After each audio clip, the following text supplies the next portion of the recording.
اهلا بيكم في متابعه جديده في شقه في كفر الشيخ. النهارده الحمد لله في خلال 25 يوم قدرنا ان احنا نقفل حوالي 5-6 بنود. اول حاجه بند التكسير والتعديلات المعماريه، تاني حاجه بند تاسيس الكهرباء، تاسيس السباكه، الفريون، الكور، فتحات الكور، المحاره، السيراميك. عايز اقول لك ان حاجه محترمه قوي انك تخلص كل البنود دي في الوقت القياسي ده. عشان ما اطولش عليكم هنشرح الشقه بالتفاصيل اللي فيها اللي هتفيدك جدا، فاسمع الفيديو للاخر عشان تستفاد من كل التفاصيل اللي موجوده في الشقه معانا النهارده. احنا النهارده الشقه دي مكونه من ايه؟ مكونه من بلكونه، مكونه من قطعه في المنطقه دي، ومكونه من قطعه ثانيه في المنطقه دي في الريسبشن، وعندي مطبخ هنا، وعندي حمام ضيوف هنا. حلو كده؟ حلو. عندي بقى طرقه هنا بتوزع على بقيه الشقه هنشرحها واحنا ماشيين فيها. طيب احنا عملنا ايه بقى؟ اول حاجه عملناها خلقنا حمام ضيوف عشان ما يجرحش اهل البيت من جوه. زي ما انتم شايفين طالع بشكل حلو قوي، كل حاجه مظبوطه. طبعا بشغل الشغل الاحتراف اللي احنا بنقدمه الحمد لله، سواء كان رف فوق التيلت، سواء كان الشباك في سنتر الحمام، شغل محترم جدا. بعد كده عندنا هنا المطبخ، عشان العميل طلب مننا باب هيدن. عشان نعالج الموضوع ده عملنا ايه؟ استغلينا الكاميرا اللي موجوده دي، وشوف بقى الاضافه اللي احنا بنضيفها عامله ازاي. شوف بقى الشغل باحتراف، وشوف بقى الحلول العبقريه اللي احنا بنقدمها.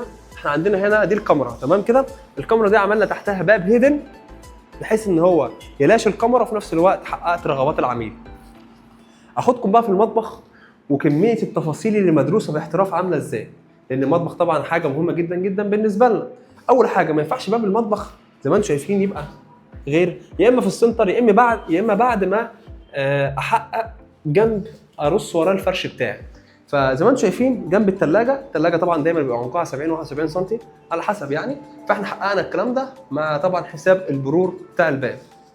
باريزه الثلاجه، وبعد كده عندنا باريزه الديب فريزر. بعد كده عندنا هنا باريزتين خدمه للرخامه موجوده هنا. عندك البيبه معموله بشكل احتراف ومحطوط فيها السيراميك. عندك الغساله فيها البواط بتاعها والكهرباء بتاعتها، وفي باريزه فوق الغساله خدمه فوق البار. عندك الحوض سنتر مع الشباك. عندك طبعا الباريزه بتاعت الفلتر موجوده. عندك باريزه فوق الرخامه خدمه. عندك باريزه خدمه تاني.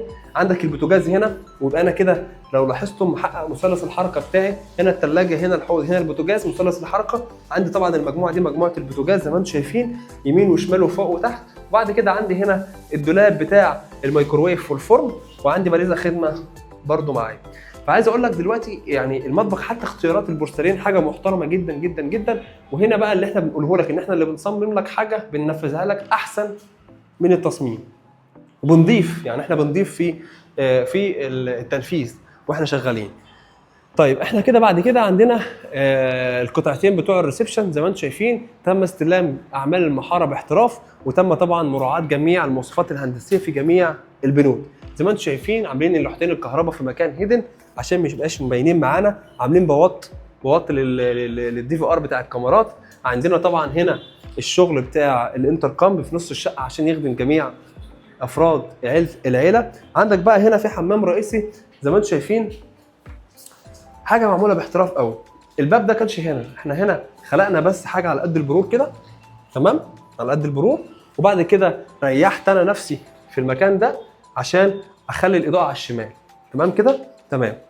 بعد كده عندي هنا في حوض وفي غساله، يعني بعد 70 سم بتوع ضلفه الباب عند الحوض والغساله. زي ما انتم شايفين الغساله معموله في بواط عشان ما تردش الغساله معايا بره، ويبقى انا ايه استفدت من كل التفاصيل وعامل شغل باحتراف. وبعد كده لما تشوف الغساله تلاقيها هيدن مع الفرش بتاعك.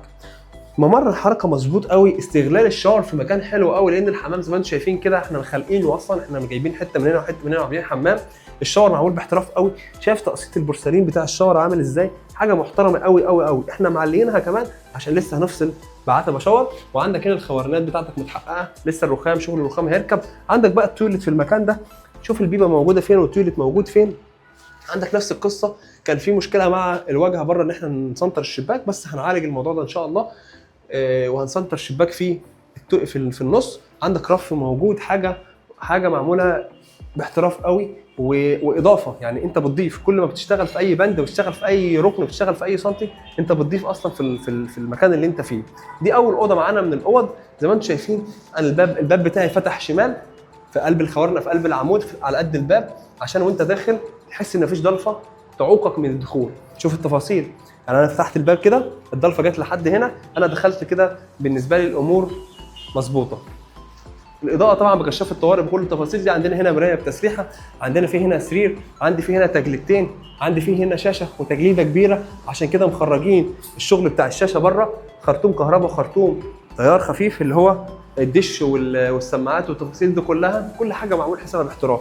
عايز اقول لك العتب الخاص بالخوارنقات، سوري، الخاص باعتاب الابواب، معمول امبرادور لايت عشان يمشي ويبقى متناسق ومتناغم مع الباب، لان الباب الوانه لون خشبي، وبالتالي احنا مش بنحط اي حاجه وخلاص، فلازم كل اختياراتك تبقى محسوبه ومدروسه. وعايز اقول لك بقى ان الكلام ده ما بيتعملش من الباب كده وخلاص، لا، الكلام ده لازم يتدرس في مكتب فني ويتعمل بجداول ويتعمل فيه ديزاين بريف مع العميل، قصه كبيره جدا انت حضرتك مش متخيلها. فعشان احنا بنعمل الكلام ده الحمد لله في كل يوم وفي كذا موقع، فالامور الحمد لله بدات تبقى معانا سهله بفضل الله. عندك في هنا تجليده تتعمل، وفي هنا تكييف في النص، وفي هنا تجليد، يعني السرير هيبقى بعد العمود، فانا هحقق العمود هنا بخوارنق تاني واعمل السرير في النص واستغل المنطقه دي في الدولاب. فالشغل يعني معمول باحتراف والحمد لله. عايز اقول لك بقى معانا اخر اوضه هنا اللي هي اوضه الماستر. شوف بقى احنا عملنا فيها ايه. اوضه الماستر طبعا عندك هنا نفس القصه بالظبط، الباب هيفتح على اليمين والاضاءه هنا عندي على الشمال. عندي هنا في بلكونه لغرفه الماستر محطوط فيها بيبه عشان خدمه للبلكونه. عندك بقى السرير في المنطقه دي، وهنا في النص في هنا الشاشه الدولاب لافف حوالين الشاشه من فوق حرف يو عشان اقدر استغل مساحتي مظبوط. فانت حققت شاشه، حققت طبعا دريسنج كبير بطول الحيطه. وعايز اقول لك احنا راجعين بالحيطه دي ورا قيمه الدولاب عشان ما تحسش بيه. يعني احنا خلقنا مكان الدولاب من المنطقه دي كده عشان ايه؟ عشان ما تحسش بالدولاب وما يبقاش بالك معاك. لازم نحقق الدريسنج اللي موجود، تفاصيل كتيره جدا. عايز اقول لك كل ركن زي ما انا قلت من شويه، كل ركن بيتحقق فيه تفاصيل، فدي ايمج انت بتضيفها للمكان وللشغل بتاعك. ده حمام الماستر، خدنا جنب واحد كله بالبورسلين الاسود المعرف ابيض، حاجه محترمه قوي، حاجه جميله جدا. عايز اقول لك في هنا سخان فوري، حتى كهرباء السخان الفوري مش طالعه في اي مكان، لا طالعه في ظهر السخان الفوري في المكان الكهرباء بالظبط. عندك في هنا حوض كهرباء خدمه للحوض. عندك هنا المرايه، يعني شغل معمول باحتراف. عندك هنا بقى الشاور بتاعك، شايف الحمام عامل ازاي؟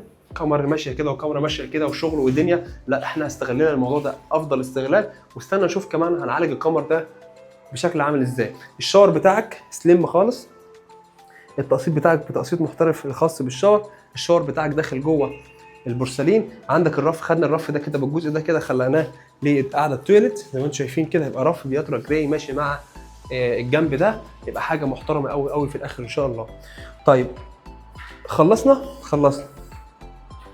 انت عندك هنا اللي احنا عملناه في الشغل، ضفنا تفاصيل كتيره جدا من البدايه خالص واحنا ماشيين مع العميل في الديزاين بريف والتصميم.